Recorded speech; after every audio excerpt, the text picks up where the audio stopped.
Então, olá pessoal, hoje a gente vai falar sobre o balanço global de energia. Particularmente eu gosto bastante dessa parte de balanço de energia, espero que vocês gostem também. Então a gente vai começar falando da equação de Bernoulli, que é uma forma simplificada de falar do balanço de energia, tá? Depois a gente vai fazer o balanço global a partir do teorema de transporte de Reynolds, então pegando um pouco mais de variáveis aí, né? Aí eu vou falar um pouquinho para vocês do calor, do trabalho e do armazenamento de energia. Então, o calor e o trabalho, eles são energia em transição, né? Em transferência de um corpo para o outro, de um sistema para o outro. E aí a gente tem outras formas de chamar a energia quando ela está armazenada, né? Num fluido, num corpo. E aí a gente vai falar do balanço de energia mecânica, que daí a gente vai colocar lá bomba, turbina, ventilador, e aí a gente vai começar a calcular a potência, né? Eficiência desses equipamentos. Então vamos começar pela equação de Bernoulli. Então o que é a equação de Bernoulli, né? Então é uma simplificação do balanço de energia. Então algumas coisas aí a gente vai considerar. Então uma delas é que o nosso fluido é incompressível. Então para nossa equação de Bernoulli a gente vai mexer mais com líquidos, né? A gente vai considerar que a gente está mexendo com regime permanente, então a gente não vai estar falando de tanque enchendo, tanque esvaziando, a gente vai estar mais falando sobre, né? Se tiver um tanque no caminho, ele vai estar com um nível constante, ou a gente vai falar mais de tubulações que aumentam de diâmetro, diminuem de diâmetro, tá? A gente vai considerar a perda de carga desprezível aí, então a gente vai começar a falar de perda de carga lá só daí no balanço de energia mecânica, tá? E a consideração mais importante aí é que a energia por unidade de massa, então lembra quando a gente fala do chapéuzinho, aqui em cima ele está falando que é essa propriedade por unidade de massa, tá? Então energia joule por quilo, por exemplo, tá? Então o somatório das energias do fluido que a gente estiver mexendo tem que ser constante. Então essa energia não muda ao longo do caminho, tá? Bom, esse aí é o Daniel Bernoulli, né? Que viveu ali no século XVIII. E para começar a falar da equação dele, para deduzir, né, a equação dele, a gente vai fazer um balanço de forças num volume infinitesimal de fluido. Então eu deixei ele inclinadinho aqui para a gente, né, ter um pouquinho mais de graça, né? E ter que mexer um pouquinho com o ângulo aqui, né? Então, da onde vem a equação de Bernoulli? Então imagina nosso fluido ali, né? Nosso volume infinitesimal, então ele vai ter um diâmetro e vai ter um ds, tá? Então ele tem um comprimentinho ali infinitesimal. Por baixo ele está sofrendo uma pressão nessa área dele, né? E a gente vai considerar que a pressão varia até lá a outra extremidade, e essa variação da pressão é o meu dp, tá? Então é uma variação infinitesimal também, né? Porque se a distância aqui é pequenininha, então a diferença de pressão entre um ponto e outro também é pequenininha. Então a força que atua em cada um dos lados é pressão vezes área, né? Então PdA e do outro lado P mais dP vezes o dA. Tá? Só que além disso a gente tem o peso, né? E aí, como é que a gente faz para transformar esse peso para conseguir somar e subtrair nessas forças que estão inclinadas aqui, né? Então a gente vai precisar do ângulo que essa força está fazendo com 90 graus aqui, né? Em direção ao nosso fluido, né? Beleza, então vamos tentar descobrir como que é essa força de peso, a componente dela, naquele eixo Y ali, tá? Beleza. Então, meu somatório de forças vai ser o PdA, que está vindo por um lado, menos o P mais TP vezes dA, que está vindo pelo outro, menos essa força que está puxando aqui para a esquerda e para baixo, né? Aqui eu chamei de Y, tá? Mas, enfim. E como é que eu acho essa força? A partir do ângulo, né? Então, a gente tem o ângulo, cateto oposto dividido pela hipotenusa vai ser o seno do ângulo, né? Então, se eu jogar a força-peso, que eu sei calcular, né? Massa vezes aceleração. Se eu jogar lá para multiplicar o seno, eu vou encontrar então a componente que eu quero. Beleza? Então, ok, fizemos um balancinho de forças. Esse balanço de força que eu trouxe lá do slide anterior, eu posso igualar com massa vezes aceleração, né? porque se eu tiver então uma força resultante aqui, essa força vai ser igual à aceleração que ela causa no meu fluido vezes a massa, né? Vem lá da segunda lei de Newton. Então, beleza. Então, como eu estou falando de um volume infinitesimal, eu vou falar de uma massa infinitesimal, né? Então, dm vezes A. Ok, vamos começar a abrir essas coisas aí. Então, a força-peso. Força-peso é massa vezes gravidade, né? Então, seria a minha massinha infinitesimal vezes a gravidade. A minha massinha infinitesimal eu posso transformar para densidade vezes volume, né? Da definição de densidade. E o volume eu posso transformar na multiplicação da área pelo aquele comprimentinho ds, né?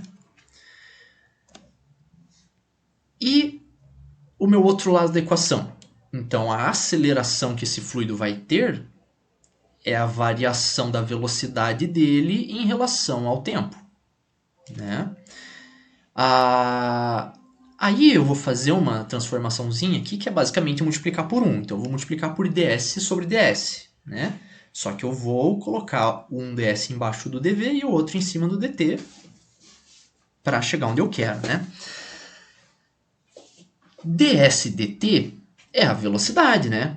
É quanto um corpo se desloca pelo tempo que ele leva para se deslocar. Então eu posso chamar de velocidade.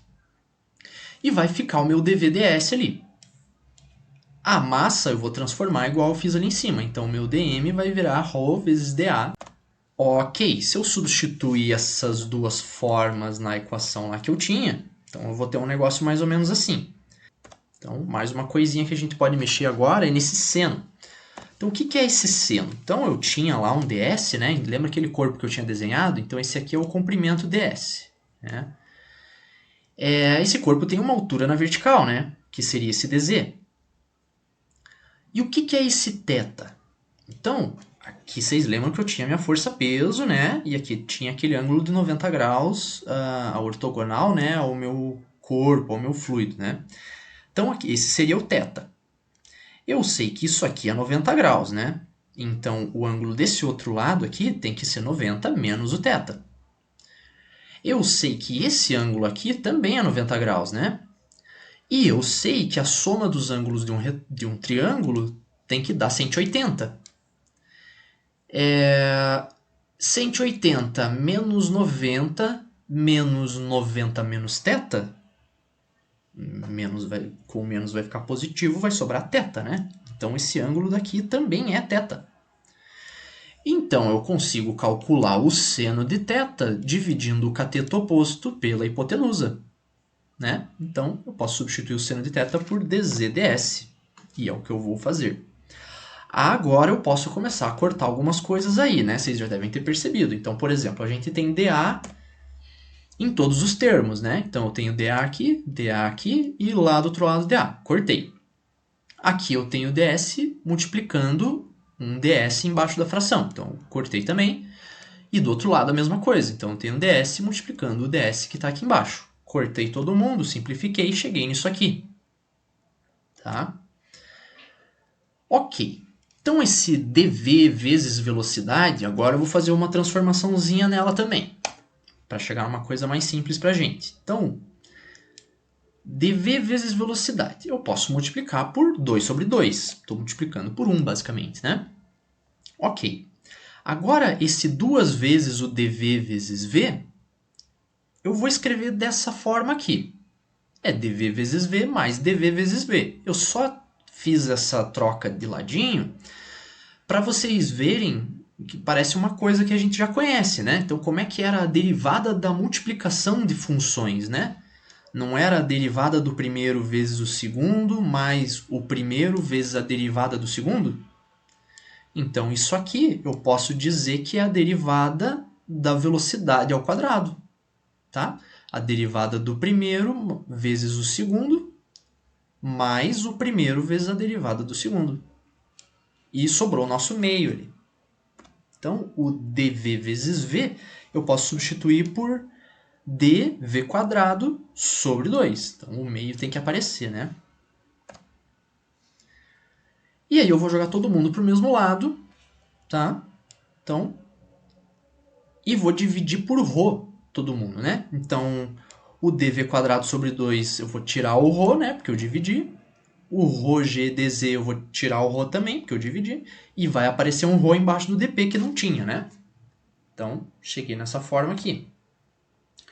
Agora eu vou integrar tudo aquilo, né? Porque então tinha tudo ali infinitesimal, né? São formas de energia ali, né? Na forma infinitesimal. Eu vou integrar todo mundo dos dois lados.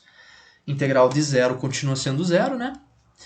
E integrei então a pressão de uma pressão inicial até uma final, a velocidade ao quadrado de uma velocidade ao quadrado inicial até uma velocidade ao quadrado final, e a altura de um z inicial até um z final. Aquela densidade ali, se eu estou trabalhando com fluido incompressível, então lembra que eu falei lá que para a equação de Bernoulli a gente vai mexer com fluidos incompressíveis, né?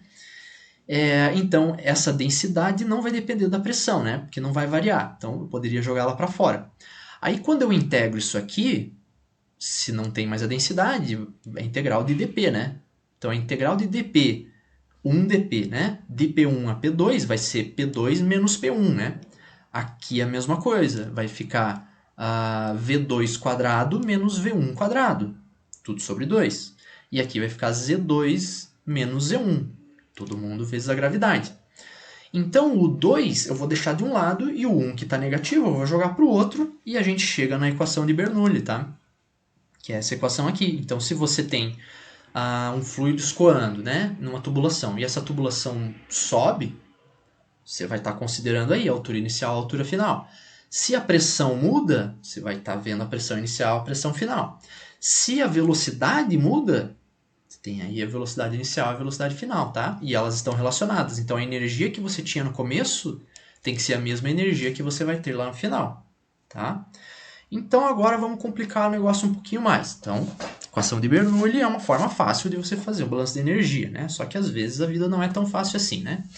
Então, vamos entrar no balanço global de energia. Então, a gente vai precisar da lei de conservação de energia, que é a primeira lei da termodinâmica, né? Que quem trouxe para ela foi o Joule, né? Joule, né? A gente fala em português, mas o nome dele é James Joule. E o que dizia a primeira lei da termodinâmica? Que a variação de energia num sistema depende do calor que esse sistema recebe ou cede, né? E do trabalho que esse sistema recebe ou cede, tá? Então, vocês lembram lá agora do teorema de transporte de Reynolds, que a gente tinha as quantidades extensivas e as quantidades intensivas? Então, nesse caso aqui, a gente vai chamar a energia de a quantidade extensiva.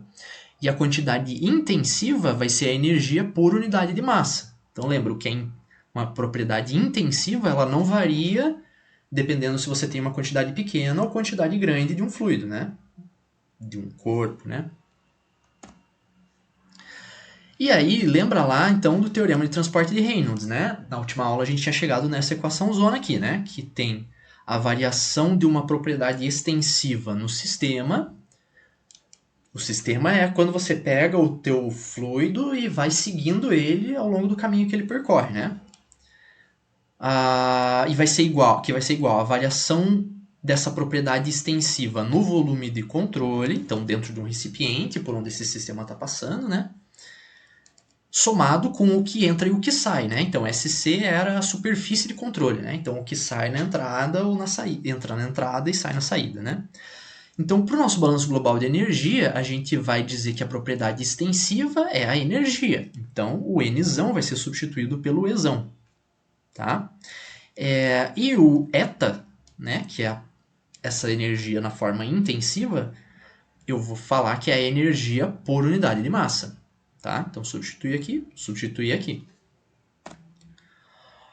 Ok, então a variação da energia no meu sistema ao longo do tempo, lembra que essa bolinha aqui é por tempo, né? Então, quantidade de calor transferida por tempo. Quantidade de trabalho transferida por tempo. Então, transferência de calor e trabalho para o sistema ou do sistema, né? Tem que ser igual ao acúmulo no volume de controle mais o fluxo mássico de energia. Tá? Porque se está entrando uma massa no meu sistema, essa massa está trazendo uma energia. E se está saindo massa, essa massa está tirando energia do meu volume de controle também, né? Ok. Então, agora que a gente falou de calor, trabalho, né? Então eu vou falar um pouquinho mais para vocês do calor e do trabalho, que são energia em transição, e do armazenamento de energia, que aí fala do estado de um corpo, né? Ou de um fluido. Então, vamos falar do calor. O calor, a transferência, né? Então a bolinha é energia sendo transferida, né? Por unidade de tempo. A unidade básica aqui vai ser o watt, né? Que é o joule por segundo. Tá lá o James Watt, que também viveu no século XVIII e um pouquinho no XIX, né? E o calor, a gente tem que lembrar que ele é transferido do corpo quente para o corpo frio sempre, né? Assim como o fluido vai ser deslocado do lugar de maior pressão para o lugar de menor pressão, tá?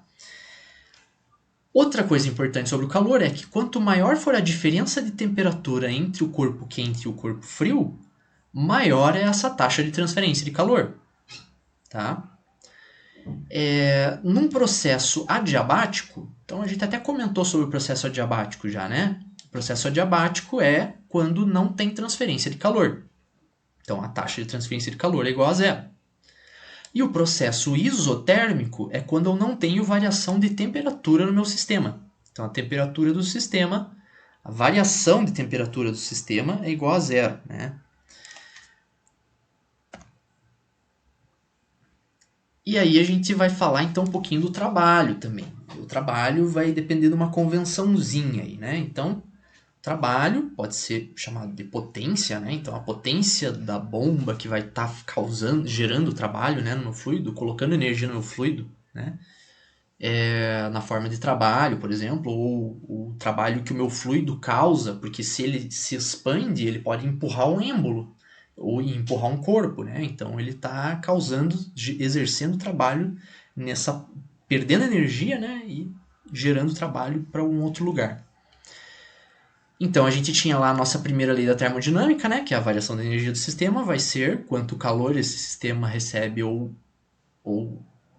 dá, né? E o trabalho que esse fluido exerce, né? Então, por isso esse Fzinho aqui é o trabalho do fluido. Então, a gente vai considerar o fluido, tá? Para essa nossa convenção. Então, o que, que acontece? Se o sistema realiza trabalho, então a gente vai dizer que esse W aqui é negativo, porque se o sistema realiza trabalho, ele está perdendo energia e está cedendo essa energia para algum outro lugar. Então, se o sistema realiza trabalho, o sistema perde energia, como numa roda d'água ou numa turbina. Então, o que é uma roda d'água ou uma turbina? Você usa um fluido para girar um equipamento que vai transferir essa energia para algum outro lugar.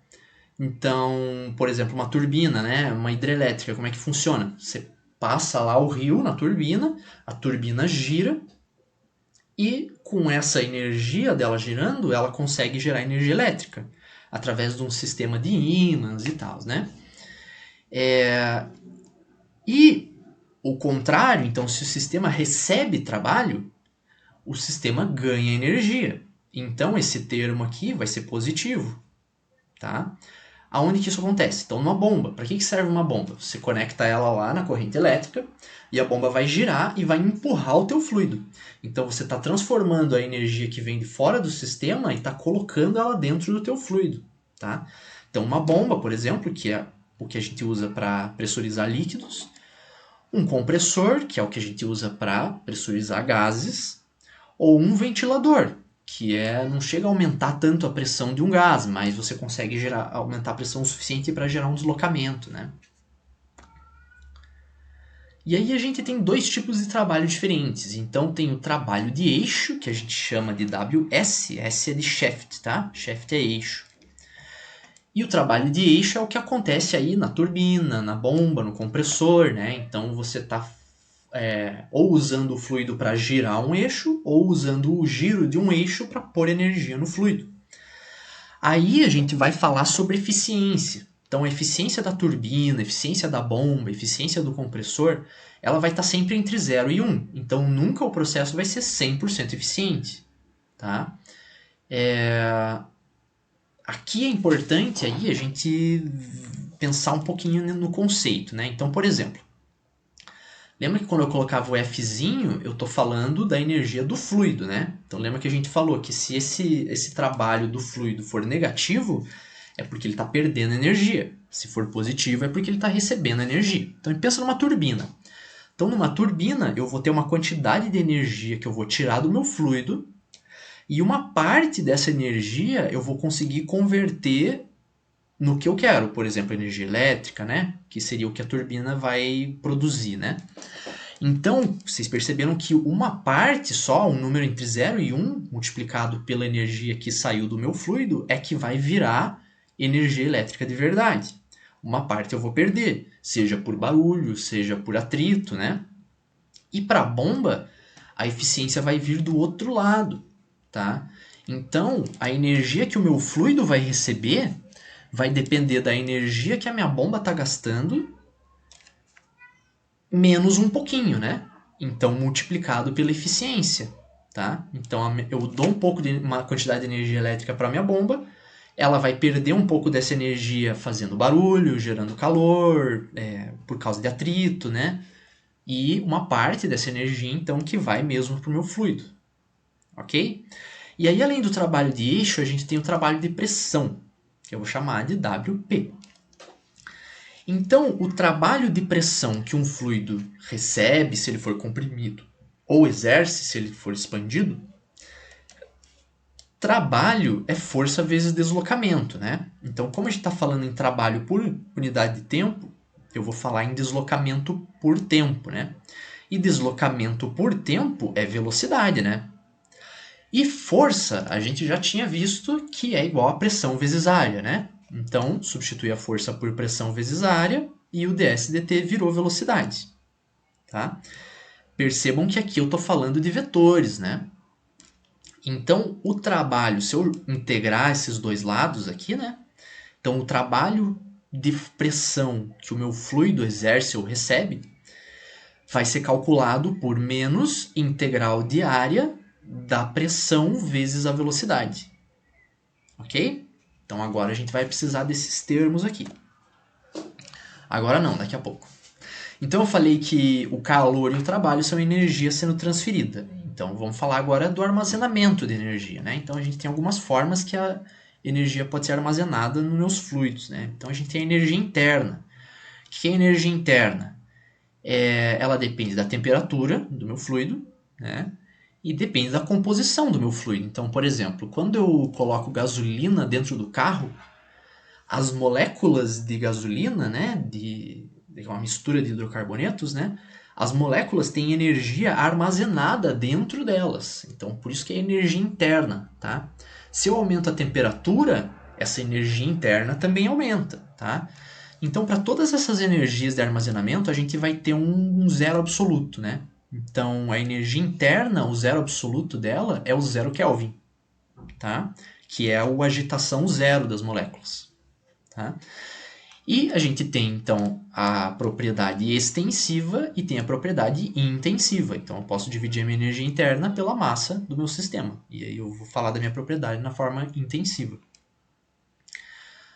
Além da energia interna, a gente tem a energia potencial gravitacional. Então, vocês já têm uma dica aí que vai depender lá daquele Z, né? Vai depender da altura que esse meu fluido está. O zero é a altura zero. Tá? Então, como a altura zero a princípio seria o centro da Terra, então geralmente a gente vai estar falando aqui de relativo, né? Então, daqui até aqui. Então, esse eu vou considerar zero. E aí lá vai ser o meu 1 metro, 2 metros, tá? Se eu dividir a propriedade extensiva pela massa, eu tenho a propriedade intensiva também, tá? Ok. E aí, a gente tem a energia cinética, que é o que vai depender da velocidade desse meu fluido, tá? Então, depende do movimento de um sistema. O zero absoluto da energia cinética é quando o fluido está parado, né? E aí outra coisa, né? Então, é relativo, né? Porque a Terra está girando, a Terra está girando em torno do Sol também, né? Então, a velocidade é relativa, dependendo de onde você está observando, né? Mas se a gente estiver paradinho aqui, né, no nosso sistema, a gente pode falar que uma coisa está parada, né, com velocidade zero ou está se movimentando, tá? É a mesma coisa, então propriedade extensiva pode ser transformada na propriedade intensiva, tá? Ok. E a energia, então, do meu sistema vai depender da soma dessas formas de energia, tá? Então, a energia interna dividida pela massa, eu vou manter aqui dessa forma. A energia cinética não era mv² sobre 2? Então, se eu dividir pela massa, vai sobrar só v² sobre 2, né? E a energia potencial gravitacional, aí era a massa vezes a gravidade vezes a altura, né? Então, se eu dividir pela massa, vai sobrar só a gravidade vezes a altura. Ok, então é assim que a gente representa a energia armazenada no meu corpo, no meu fluido, né? Então, a gente tinha falado do balanço global de energia, então vamos fazer o balanço agora das energias mecânicas, tá? Então vamos pegar de novo aquela equação zona lá do balanço global de energia, substituído a energia nas propriedades intensivas e extensivas, né? Vamos começar pelo simples. Então vamos considerar que o nosso processo é adiabático e ocorre em regime permanente. Então o que a gente pode riscar dessa equação aí? Se é adiabático, não tem transferência de calor. Se ocorre em regime permanente, quer dizer que o meu volume de controle não tem acúmulo, né? Então esse termo aqui a gente vai poder riscar também. Então vai ter alguma coisa que entra e sai e vai ter algum trabalho, tá? O trabalho a gente viu que tem alguns tipos que podem acontecer, né? Então vamos colocar alguns deles aqui. Então os trabalhos de eixo, né? Então vou colocar uma turbina, uma bomba e a energia de pressão, tá? A energia que esse fluido exerce ou recebe, né?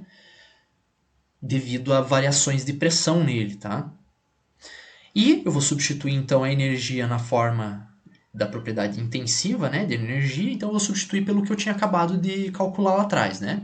Que é a energia interna, a energia cinética e a energia potencial gravitacional. A energia o trabalho de pressão, né, eu tinha calculado já, né? Então só vou substituir aqui. Ok? Então a equação que eu tinha no slide anterior, né? O que eu vou fazer com ela? Eu vou jogar essa energia da pressão para o outro lado, tá? Para somar com essa integral de área aqui, do que entra e do que sai, né? Para eu poder juntar essas duas integrais, eu vou precisar deixar algumas coisas mais parecidas, né? Então eu tenho densidade e velocidade dA, e aqui eu tenho velocidade dA. Se eu multiplicar por densidade sobre densidade, que é multiplicar por 1, né? Então agora ficou igualzinho, densidade e velocidade dA. Tenho dos dois lados ali da integral, então a soma das integrais é a integral da soma, né? Então eu posso somar os dois termos e eu juntei a pressão, então, junto com o pessoalzinho ali, tá? Então a gente ainda está com os vetores de velocidade de área aqui, né? Porque aqui dentro a gente tem o que entra e o que sai, tá? Agora a gente vai separar o que entra e o que sai, né? Então eu vou transformar esses vetores aqui, lembra aquele esquema, né? Então o que entra, né? Então, onde entra a velocidade é para dentro, e lembrem que o vetor área é sempre para fora. Então, esses vetores estão ao contrário. Produto vetorial depende do cosseno do ângulo, né? Então, se o ângulo é 180 graus, o cosseno do ângulo vai ficar negativo. Então, na entrada, eu vou ter um sinal negativo. E na saída, né? Então, o vetor área é para fora e a minha velocidade está para fora. Então, o cosseno de zero é zero. Desculpa, cosseno de zero é 1, né? Então, aqui eu vou ter mais 1, tá bom? Seno de zero é zero, né? Então, separei minha integral de área em entrada e saída. Vamos resolver aquelas integrais agora, né? Então, se a minha pressão, a energia interna, a velocidade e a altura do fluido não dependem da área, então a velocidade às vezes depende da área, né? Vocês lembram lá do perfil de velocidade, mas vamos considerar que não depende, que é um perfil uniforme, né? Então eu poderia tirar todo mundo aqui para fora da integral, né? E aí quando eu fizer a integral de ρVA, eu vou chegar na integral de área, né? Então, o que sobra na integral é o ρVA. ρVA nada mais é do que a vazão mássica. Então, vamos substituir pela vazão mássica. ok? Em 1 e em 2. Então agora sim, então se eu disser que o meu fluido é incompressível, então a densidade na entrada e na saída vão ser a mesma, né? Então eu posso trocar as densidades por um valor só, né? E se eu disser que eu estou trabalhando em regime permanente, então a vazão máxima na entrada é igual à vazão máxima na saída. Não vou mais chamar de 1 e 2, vou dizer só que é a vazão máxima. E eu vou poder passar essa vazão máxima para o outro lado, dividindo lá os meus trabalhos, tá? Meus trabalhos de eixo. Ok, então agora eu vou colocar tudo que entra do lado esquerdo e tudo que sai do lado direito, tá? Mais ou menos tudo, né? Porque, ó, então aqui são as energias do fluido que entra, tá? O trabalho exercido pela bomba no meu fluido, o trabalho da turbina, então se a turbina retira a energia do meu fluido, então esse termo aqui vai ser negativo, né? Esse trabalho de eixo da turbina, né? E do outro lado eu vou deixar o fluido que sai, né? Tudo que está no ponto 2, né? As energias internas eu vou separar. Então, a energia interna 2, eu vou tirar para fora aqui do meu parênteses, né? E a energia interna de 1, eu tirei para fora, joguei para o outro lado, ficou negativo. Então, isso aqui é a diferença de energia interna, né? A variação da energia interna no meu fluido.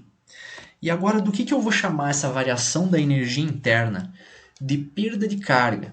Então, essa perda de carga acontece por perdas de energia no meio do caminho na minha tubulação, né? Ou por acidentes que acontecem.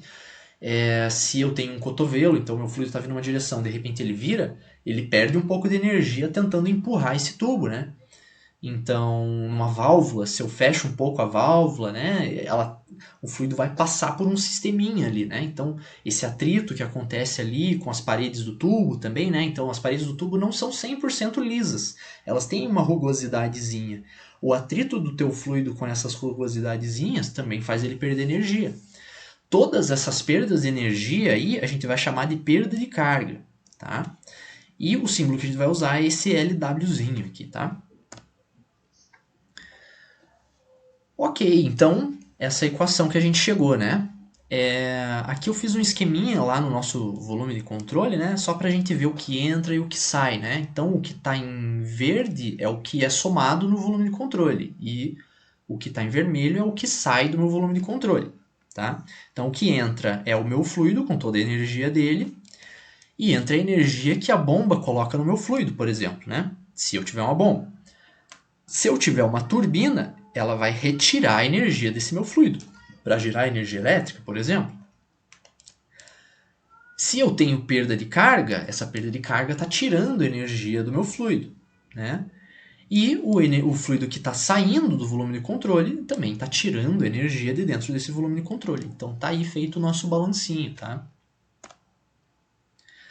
Aí esse balanço a gente pode escrever de uma forma diferente, tá? Então vamos dar uma olhada nas unidades, o que está acontecendo aqui.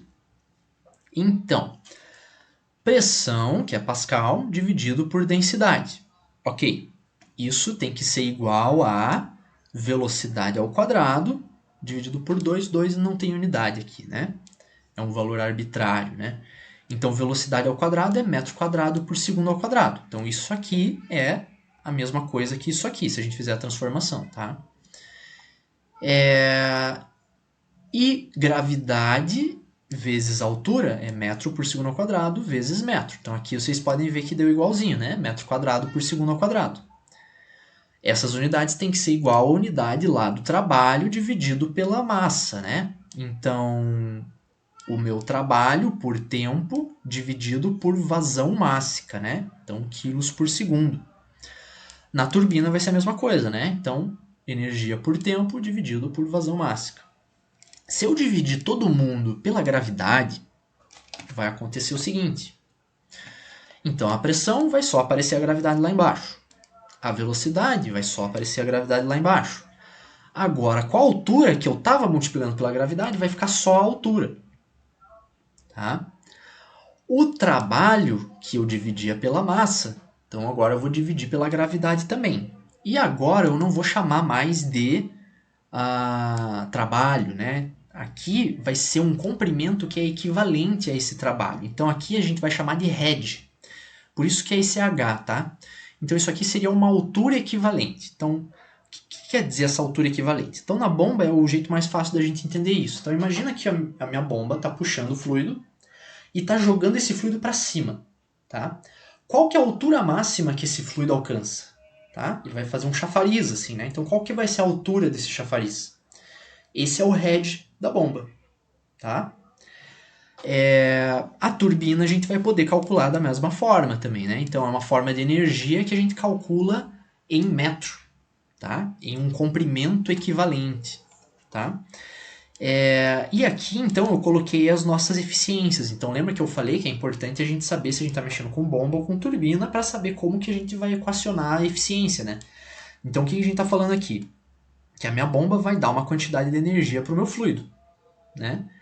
Só que uma parte da energia que a bomba está gastando é que vai para o fluido mesmo. Então, eu vou multiplicar por um valorzinho que vai fazer essa energia diminuir um pouco. Na turbina é o contrário. Então, o meu fluido vai perder uma quantidade de energia.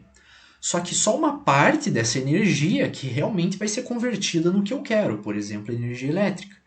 Então, a energia que o meu fluido perder, né, a energia que a turbina vai receber, vai ser um pouco menor, né, do que a energia que o meu fluido vai perder. Então, a energia que a turbina vai receber, que está aqui, se eu dividir por um número entre 0 e 1, vai dar um valor maior. Esse valor maior é a energia que o meu fluido está perdendo.